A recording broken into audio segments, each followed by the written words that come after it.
வணக்கம். சுகுமார் ஜே பேசுகிறேன். ஒரு ஓவியனாக ஓவியம் வழியாக பேசுவதற்கு பதிலாக, குரல் வழியாக உங்களோடு பேசுகிறேன். இப்படி ஒரு மாற்றம் வந்துவிட்டது. பொதுவாகவே என்னை மற்றவரிடம் அறிமுகப்படுத்தும் பொழுது, நான் ஒரு ஓவியன் என்று பெருமையாக சொல்லுவேன்.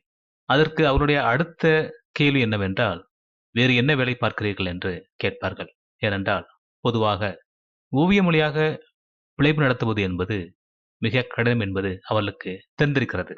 மேலும் நான் ஒரு நிறுவனம் சாராத ஓவியன். எந்த ஒரு பத்திரிகை துறையோ, ஒரு பதிப்பகத் துறையோ என்னிடம் இல்லை. அதைச் சார்ந்தும் நான் இல்லை. பல்லாண்டு காலமாக ஒவ்வொரு வேலை பார்த்து வந்த போதிலும், 2000 ஆண்டிலிருந்து ஒரு ஓவியனாக என்னை நிலைப்படுத்திக் கொண்டேன். ஏனென்றால், பொதுவாகவே என்டர்டெயின்மென்ட் என்று சொல்லக்கூடிய பொழுதுபோக்குத்தான் மிகுந்த பணம் கொடுப்பதாக இருக்கிறது. அந்த வகையில் இந்த ஓவியமும் சேர்ந்து கொண்டது. அந்த வழியில்தான் என்னுடைய ஓவியங்கள் உலகில் பல நாடுகளுக்கு சென்றது. அவருடைய திருமணம், வாழ்த்து, பரிசு இப்படி பல வழிகளில் அந்த ஓவியங்கள் சென்றன. முக்கியமாக இந்த ஓவியங்கள் வழக்கமான முறை இல்லாமல் கேரிகேச்சர் என்று சொல்லக்கூடிய வகையில் இருக்கும். ஒரு கிண்டல் பாணியில் மிகைப்பட்ட ஒரு வகையில் இருக்கும். ஆனால் அந்த நபரின் அடையாளங்கள் அதில் அப்படியே இருக்கும். அடையாளம் மாறாமல் இயல்பாக மிகைப்படுத்திக் கொடுப்பது என்னுடைய பாணி. இதை நான் தொடர்ந்து செய்து வந்தேன். ஆனால் குறிப்பிட்ட காலகட்டத்தில் அதை விட்டு விலக வேண்டிய சூழல் வந்துவிட்டது.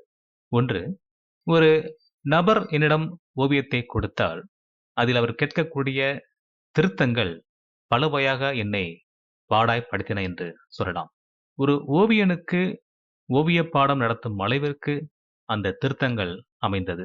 என் சக ஓவியர்கள் சொல்லும் பொழுது, இந்த திருத்தங்கள் செய்யாதீர்கள் என்றுதான் சொல்லுவார்கள். ஒரு ஓவியம் என்பது படைப்பு. அதில் மறுபடி கை வைக்காதீர்கள் என்று சொல்வார்கள். ஆனால் நானோ, இது வியாபாரமாக செய்யக்கூடிய வேலை. ஒரு ஓவியத்திற்கு பணம் வாங்குகிறேன் என்ற அளவில் நான் விளக்கம் சொல்லி, ஒரு நபர் கேட்கும் திருத்தங்களை செய்து கொடுப்பது என்னுடைய வாடிக்கையாக இருந்தது. ஆனால் கஸ்டமர் என்று சொல்லக்கூடிய அந்த நபர் கஷ்டம் தருபவராக மாறிவிட்டார் என்பதுதான் உண்மை. பொதுவாக ஒரு ஓவியன் வரலாற்று பதிவாளர். உலகில் நடக்கக்கூடிய ஒவ்வொரு நிகழ்ச்சிகளையும், மாற்றங்களையும் தன் காலத்தில் பதிந்து இந்த உலகுக்கு தந்து செல்பவன். அவன் இல்லாமல் போனாலும் அவன் ஓவியங்கள் உண்மையை பேசும். அப்படித்தான் இந்த வரலாறு சொல்லுகிறது. என்னதான் ஒளிப்படங்கள், புகைப்படங்கள் இருந்தாலும் கூட, ஒரு ஓவியம் சொல்லக்கூடிய அர்த்தம் மிக மிக அற்புதமானது. இன்னும் கூட குகை ஓவியங்கள் பல்லாண்டு கால வரலாற்றுச் சான்றாக நம்மிடையே இருக்கிறது. அவருடைய வாழ்வியல், அறிவு, கல்வி, நோக்கம் எல்லாவற்றையும் அது வெளிப்படுத்துகிறது. ஆனால் இன்றோ அந்த ஓவியத்திற்கான மதிப்பு இழந்துவிட்டது என்று சொல்லலாம். அதற்கு காரணங்கள் பல. ஒன்று, அந்த ஓவியம் குறித்த எந்த ஒரு அறிவும் மக்களுக்கு இல்லை என்றுதான் சொல்ல வேண்டும். ஒரு கல்வி அறிவாக கூட ஒரு ஓவியம் குறித்த அறிவு அவர்களுக்கு இல்லை. இதை கிறுக்கல் என்றுதான் நினைக்கிறார்கள்.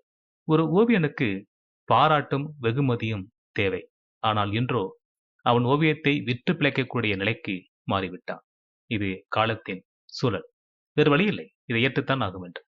இப்படி திருத்தங்கள் அதிகமாக வர வர எனக்கு ஏன்டா இந்த வேலையை வாங்கினோம் என்ற ஒரு சலிப்பு வந்துவிட்டது. அப்படி இருக்கும் காலகட்டத்தில் நானாகவே அந்த வேலைகளை விலக்கிக் கொள்ள ஆரம்பித்தேன்.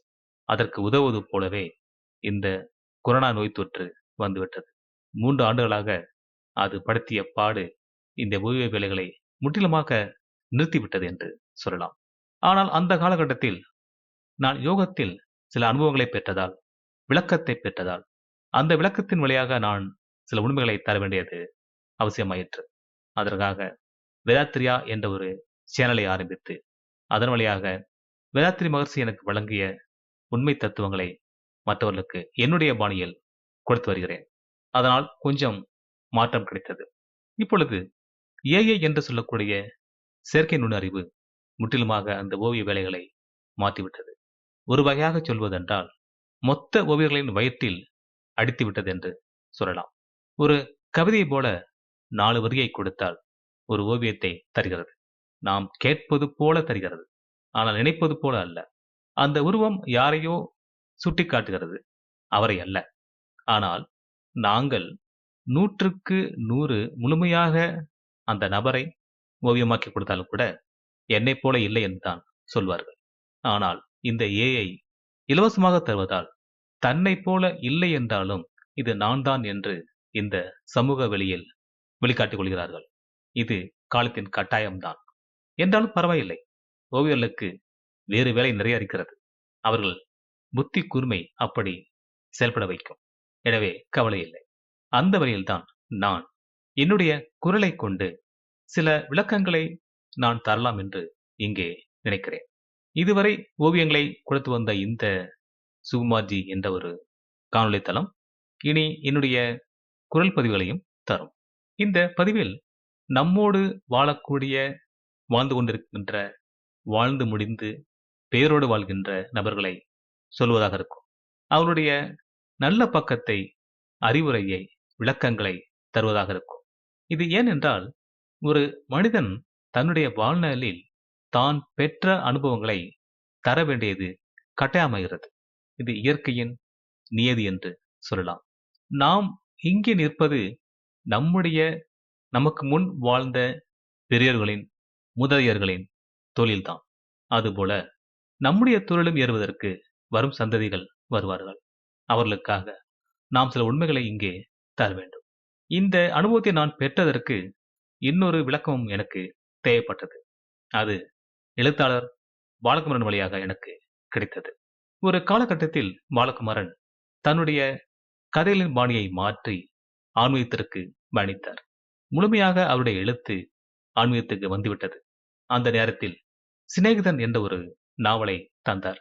அது சைவத்தில் உயர்ந்த சுந்தரர் குறித்த கதையாகும். அவர் வாழ்வில் நடந்த ஒரு விஷயத்தை குறிப்பிட்டு சிவன் அவரை எப்படி ஆட்கொண்டார் என்ற ஒரு கதையாக விரிந்து வரும். அந்த கதை படித்த பொழுது அந்த மாற்றத்தை நான் உணர்ந்தேன். நேரடியாக நாம் பாலகுமாரனை சந்தித்து கேள்வி கேட்க வாய்ப்பில்லை. அந்த நேரத்தில் ஒரு பத்திரிகை பாலகுமாரனுக்கான கேள்விகள் என்ற ஒரு திட்டத்தை ஆரம்பித்தது. அதில் நான் கலந்து கொண்டு ஒரு கேள்வியை கேட்டிருந்தேன். உங்களுடைய சமீபத்திய நாவல் சிநேகிதன் சுந்தரரை பற்றியது எத்தனை பேரை சென்றடைத்திருக்கும் என்று நம்புகிறீர்கள்? இதை சொல்லுவதற்கு நீங்கள் ஏன் பிரபலம் ஒரு காரணமா என்று கேட்டிருந்தேன். அதற்கு மறுவாரத்தில் பதிலை தந்திருந்தார் எழுத்தாளர் பாலகுமாரன். ஆம், உங்களை விட உங்களுக்கு பிறகு வரக்கூடிய சந்ததி எனக்கு முக்கியம். அவர்களுக்கு நான் விளக்கங்களை தர வேண்டியது கட்டாயம் என்று குறிப்பிட்டிருந்தார்.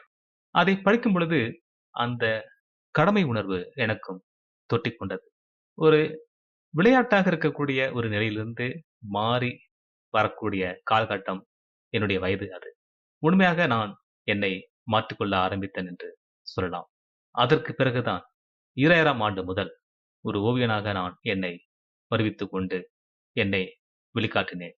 அந்த வகையில்தான் இந்த பதிவு இங்கே நான் தருகிறேன்.